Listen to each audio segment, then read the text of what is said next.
Hi friends, welcome to daily job notification Tamil channel. நாம் இன்னைக்கு இந்த வீடியோவில் என்ன பார்க்க போகிறோம்னா, தமிழ்நாடு காவலர் தேர்வுக்கான பாடத்திட்டங்கள் பற்றி தான் இந்த வீடியோவில் நம்ம பார்க்க போகிறோம். அதாவது டிஎன்யூஎஸ்ஆர்பி சிலபஸ் டீட்டெயில்ஸ் தான் பார்க்க போகிறோம். நிறையா ஃப்ரெண்ட்ஸ் வந்து கேட்டிருந்தாங்க, எங்களுக்கு காவலர் தேர்வுக்கான பாடத்திட்டங்கள் வந்து வேணும் அப்படின்னு சொல்லி கேட்டிருந்தாங்க. அதாவது சிலபஸ் வேணும் அப்படின்னு சொல்லி கமெண்ட்ஸில் நிறைய பேர் கேட்டிருந்தாங்க. அவங்களுக்காக தான் இந்த வீடியோவை நான் போட்டிருக்கிறேன். அதில் உங்களுக்கு சிலபஸ் டீட்டெயில்ஸ் வந்து என்னென்னு பார்த்தீங்கன்னா, உங்களுக்கு பகுதி 1ல் வந்து பார்த்தீங்கன்னா மொத்தம் உங்களுக்கு 50 கொஸ்டின் இருக்கும். அதில் உங்களுக்கு என்ன சப்ஜெக்ட்லேருந்து கேட்பாங்கன்னு பார்த்தீங்கன்னா, Tamil, English, maths, science, social science, current affairs, இந்த ஒரு 7 சப்ஜெக்ட்லேருந்து உங்களுக்கு கேட்பாங்க. பகுதி 2ல் வந்து பார்த்தீங்கன்னா முழுக்க முழுக்க உங்களுக்கு உளவியல் தேர்வு தான். அதாவது நீங்கள் உங்களோட மைண்டை யூஸ் பண்ணி நீங்கள் வந்து அந்த சம்ஸ் வந்து போடுற மாதிரி இருக்கும். மொத்தம் உங்களுக்கு 80 கொஸ்டின் வந்து 80 கொஸ்டின் இருக்கும். அதில் உங்களுக்கு பகுதி 1ல் 50 கொஸ்டினும், பகுதி 2ல் 30 கொஸ்டினும் இருக்கும். ஸோ அதற்கான பாடத்திட்டத்தை பற்றி தான் பார்க்கலாம். அதில் என்னென்னு பார்த்தீங்கன்னா, பகுதி 1ல் பார்த்தீங்கன்னா உங்களுக்கு தமிழ். இந்த தமிழில் வந்து பார்த்தீங்கன்னா உங்களுக்கு 5லேருந்து 6 கொஸ்டின் வரைக்கும் கேட்க சான்ஸ் இருக்குது.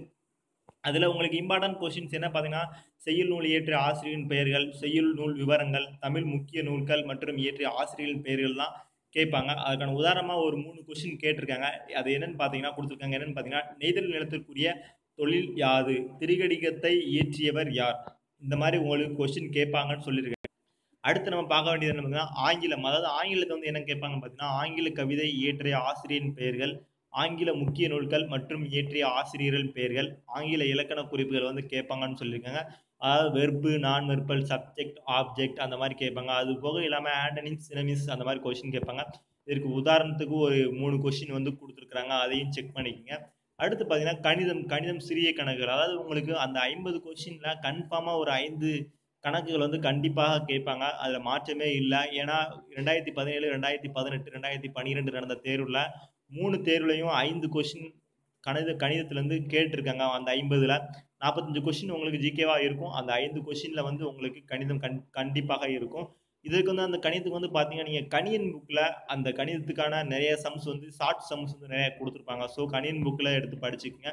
அது போக இல்லாமல் புக்லையும் இதே மாதிரி சம்ஸ் வந்து கொடுத்துருப்பாங்க. சின்ன சின்ன கணக்கு 10ஆம் கிளாஸ் புக்கு, அதையும் எடுத்து படித்து வச்சுக்கோங்க. அதில் உங்களுக்கு இந்த அளவியலிருந்து ஒரு 2, 3 ஃபார்முலாஸ் இருக்கும். அதாவது சதுரத்தின் பரப்பளவு, செவ்வகத்தின் பரப்பளவு, கன அளவின் பரப்பளவு, அதுலேருந்து ஒரு கொஷின்ஸ் வரதுக்கு சான்ஸ் இருக்குது. ஸோ அந்த மாதிரி உள்ளதையும் படித்து வச்சுக்கோங்க. அடுத்து பார்த்தீங்கன்னா பொது அறிவியல். அதாவது உங்களுக்கு சிலபஸில் உங்களுக்கு பொது அறிவியலில் இருந்து தான் ஒரு 15லேருந்து 18 கொஸ்டின் வரைக்கும் இருக்கும். இது வரைக்கும் நடந்த காவல்துறை தேர்வில் 16 கொஸ்டின் வரைக்கும் அறிவியல் பகுதியிலிருந்து மட்டுமே கேட்டிருக்காங்க. ஸோ இதுலேயும் நீங்கள் புக் பேக் கொஸ்டின்ஸ் நிறைய படிச்சுக்கோங்க. அதில் உங்களுக்கு எதுலேருந்து கேட்பாங்கன்னு பார்த்தீங்கன்னா, அறிவியல் விஞ்ஞானிகள் அவர்களது பங்கெடுப்புகள், மனித உணர்ச்சிகள் அப்படி கேட்டிருக்காங்க. அமிலம், காரம், உப்பு, உயிரியல் பகுதியிலையும் கேட்பாங்க. உயிரியல், வேதியியல், இயற்பியல் இந்த 3 பகுதியிலையும் கொஸ்டின் கேட்பாங்க. ஸோ இதுலேயும் நீங்கள் புக் பேக் கொஸ்டின்ஸு, புக்கில் உள்ள இம்பார்ட்டன்ட் கொஸ்டின்ஸ் நல்லா படிச்சுங்க. இதனோட டாபிக் வந்து கொடுத்துருக்குறாங்க. இதையும் பார்த்துங்க. அதுக்கான உதாரணமாக ஒரு 3 கொஸ்டின் கொடுத்துருக்காங்க. இது என்ன பார்த்தீங்கன்னா, நரம்பு மண்டலத்தின் செயல் அலகு எதுன்னு கொடுத்துருக்குறாங்க. அதில் இதயத்தை சுற்றியுள்ள மெல்லிய படலத்தின் பெயர் என்ன? பெரிகார்டியம். அதுக்கு ஆன்சர் வந்து பெரிகார்டியம். இதே மாதிரி தான் உங்களுக்கு கொஸ்டின் வந்து ஈஸியாக தான் இருக்கும். ஸோ அதை நல்லா படிச்சு வச்சுங்க. இந்திய வரலாறு பார்த்தீங்கன்னா, இதில் என்ன கேட்பாங்கன்னு பார்த்தீங்கன்னா, சேர, சோழ, பாண்டிய மன்னர்கள் அவங்க சுதந்திரத்துக்கு முன்னாடி என்ன நடந்துச்சு அந்த மாதிரி வந்து வரலாறு வந்து கேட்பாங்க. அதில் கலிங்கம், அதற்கான உதாரணத்துக்கு ஒரு 3 கொஸ்டின் கொடுத்துருக்காங்க. அது என்னன்னு பார்த்தீங்கன்னா, கலிங்கம் என்பது தற்போதைய ஒடிசா. ஆற்காட்டு வீரர் என புகழப்பட்டவர் யார்? தென்னிந்தியாவில் உப்பு சத்தியாகிரகத்தை முன்னின்று நடத்தியவர். இந்த மாதிரி தான் உங்களுக்கு கொஸ்டின் இருக்கும். அடுத்து புவியியல் பகுதியில் உங்களுக்கு கொஸ்டின் வந்து என்ன இருக்குன்னு பார்த்தீங்கன்னா, அதுவும் ஒரு 5 கொஸ்டின் வர சான்ஸ் இருக்குது. இது புவியியல் பகுதியில் தான் உங்களுக்கு இப்போ 2017, 2018 நடந்த தேர்வில் புக் பேக் கொஸ்டின் உங்களுக்கு 2, 3 கொஸ்டின் கேட்டிருக்கிறாங்க. ஸோ புவியியல் பகுதியில் நீங்கள் புக்குக்கு பின்னாடி இருக்க கொஸ்டின் ஒரு 2 கொஸ்டின் நல்லா படித்து வச்சுக்கோங்க. அதேமாதிரி இம்பார்ட்டன்ட் கொஸ்டின்ஸும் படித்து வச்சுக்கோங்க. இதற்கான உதாரணமாக ஒரு 3 கொஸ்டின் கொடுத்துருக்காங்க. அதில் என்ன டாபிக்லாம் கேட்போம்னு சொல்லி கொடுத்துருக்காங்க. அதையும் நீங்கள் தெளிவாக படித்து வச்சுக்கோங்க. அடுத்து அது போக இல்லாமல் இந்திய தேசிய இயக்கம், அதாவது இந்திய தேசிய விடுதலை இயக்கத்தில் தலைவர்களின் முக்கிய பங்கெடுப்புகளை பற்றி கேட்பாங்க. அதையும் படித்து வச்சுக்கோங்க. கரண்ட் அஃபேர்ஸ், இது வரைக்கும் நடந்த காவல்துறை தேர்வில் கரண்ட் அஃபேர்ஸ் வந்து கேட்கல. போன டைம் பார்த்தீங்கன்னா ஆங்கில கேள்விகள் வந்து கேட்கவே இல்லை 2 தேர்வுகள் தான். ஆனால் போன 2018 நடந்த தேர்வில் வந்து 5 கொஸ்டின்ஸ் கேட்டாங்க. இந்த டைம் நடப்புகள் வந்து எதிர்பார்க்கப்படுது. ஒரு 2 அல்லது 3 கொஸ்டின்ஸ் வந்து எதிர்பார்க்கப்படுது. ஸோ கரண்ட் அஃபேர்ஸ் நீங்கள் வந்து படிக்கணும்னு தேவையில்லை. டெய்லி நீங்கள் நியூஸ் சேனல், நியூஸ் பேப்பர் வாசித்தாலே போதும். அதில் ஒவ்வொரு விளையாட்டுத்துறையில் யார் என்ன பதக்கம் வென்றிருக்கா, ஏதாவது விருது கொடுத்தாங்கன்னா அதை பார்த்து வச்சுங்க. அதாவது ஏதாவது ஒரு கவிதை ஆசிரியருக்கு வந்து கொடுத்துருப்பாங்க, ஏதாவது ஒரு படத்துக்கு வந்து ஒரு விருது கொடுத்துருப்பாங்க. அதையும் நீங்கள் வந்து தேசிய விருது அந்த மாதிரி உள்ளதை வந்து படித்து வச்சுக்கோங்க. அதில் இன்னொன்று அது போக இல்லாமல் ஏதாவது துணைநிலை ஆளுநர் வந்து நியமிச்சிருப்பாங்க. இப்போ ரீசெண்டாக 5 மாநிலத்தில் வந்து முதல்வர் வந்து நியமிச்சிருந்தாங்க. முதலமைச்சர் புது முதலமைச்சர் வந்து வந்திருந்தாங்க. அதற்கான டீட்டெயில்ஸும் செக் பண்ணிங்க. அந்த மாதிரி கொஷின்ஸ் வந்து கேட்பாங்க.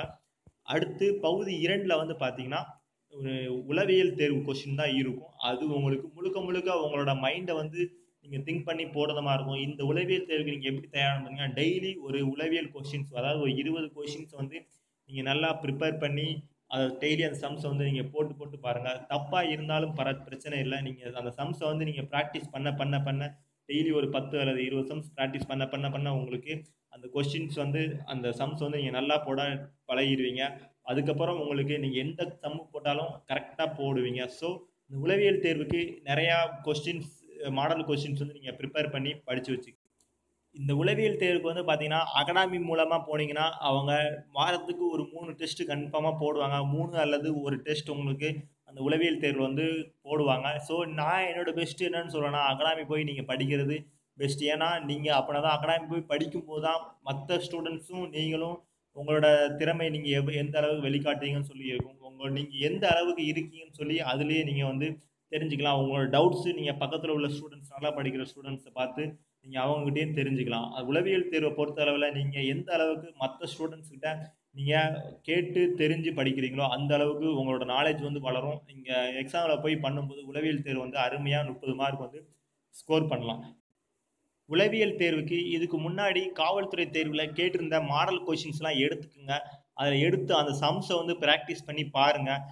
அது வந்து உங்களுக்கு நார்மல் ப்ராக்டிஸாக நீங்கள் பண்ணி பாருங்கள். அடுத்து புது சம்ஸ் நீங்கள் ப்ராக்டிஸ் பண்ணணும்னா ஏதாவது ஒரு நல்ல புக்கை வந்து காவல்துறை தேர்வுக்கு நிறைய புக்கு வந்து இருக்குது. அதில் நல்ல புக் ஏதாவது இருந்துச்சுன்னா நீங்கள் அதில் கொடுத்துருக்க அந்த உளவியல் தேர்வுக்கான அந்த கணிதத்தை வந்து நீங்கள் போட்டு பாருங்கள். நல்லா ப்ராக்டிஸ் பண்ணிங்கன்னா நீங்களும் இதோட ஒரு 30 மார்க் அழகாக வந்து ஸ்கோர் பண்ணலாம்.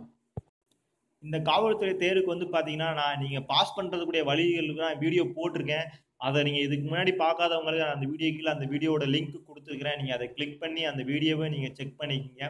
அது போக இல்லாமல் இதில் நீங்கள் எப்படி படித்தா பாஸ் பண்ணணும்னு பார்த்தீங்கன்னா, நீங்கள் 6ஆம் வகுப்புலேருந்து 10ஆம் வகுப்பு வரைக்கும் உள்ள ஸ்கூல் புக்கு, அதில் புக் பேக் கொஷின்ஸ், அது போக இல்லாமல் இம்பார்ட்டன்ட் கொஷின்ஸ் வந்து நீங்கள் படித்தாலே போதும். அதுலேருந்து உங்களுக்கு கொஷின் வரும். 6ஆம் கிளாஸ்லேருந்து 10ஆம் கிளாஸ் புக்கு தான். அதை தவிர்த்து வேறு கொஷின்ஸ் உங்களுக்கு எங்கே இருந்துமே எடுக்க மாட்டாங்க. 11, 12 எடுக்க மாட்டாங்க. 6 to 10 வரைக்கும் உள்ள புக்கில் உள்ள கொஷின் தான் கொடுப்பாங்க. அதுலேயும் மெயினாக உங்களுக்கு 10ஆம் கிளாஸ் புக்கிலேருந்து கன்ஃபார்மாக ஒரு 25 கொஷின் வர சான்ஸ் இருக்குது. அதாவது தமிழ், சோசியல் சயின்ஸ், இயற்பியல், உயிரியல், அந்த மாதிரி கொஷின்ஸ் வந்து உங்களுக்கு கன்ஃபார்மாக ஒரு 25 கொஷின் வர சான்ஸ் இருக்குது. ஸோ புக்கில் 6ஆம் கிளாஸ்லேருந்து 10ஆம் கிளாஸ் வரைக்கும் உள்ள புக்கை வந்து நல்லா படித்து வச்சுக்கணும். உங்களுக்கு முந்தைய வருட வினாத்தாள்கள் வந்து நான் அடுத்த வீடியோவில் வந்து நான் உங்களுக்கு போடுறேன். 2011, 2017, 2018 நடந்த காவல்துறை தேர்வுக்கான முந்தைய ஆண்டு வினாத்தாள்கள் வந்து நான் உங்களுக்கு வீடியோ மூலமாக போஸ்ட் பண்ணுறேன். நீங்கள் அதையும் பாருங்கள். மேலும் இது போல் ஜாப் தகவல்கள், ஜாப் டீட்டெயில்ஸுக்கு நம்ம சேனலை நீங்கள் மறக்காமல் சப்ஸ்கிரைப் பண்ணிங்க. இந்த வீடியோ பிடிச்சிருந்துச்சுன்னா லைக் பண்ணுங்கள். உங்கள் ஃப்ரெண்ட்ஸுக்கும் ஷேர் பண்ணுங்கள். நன்றி, வணக்கம்.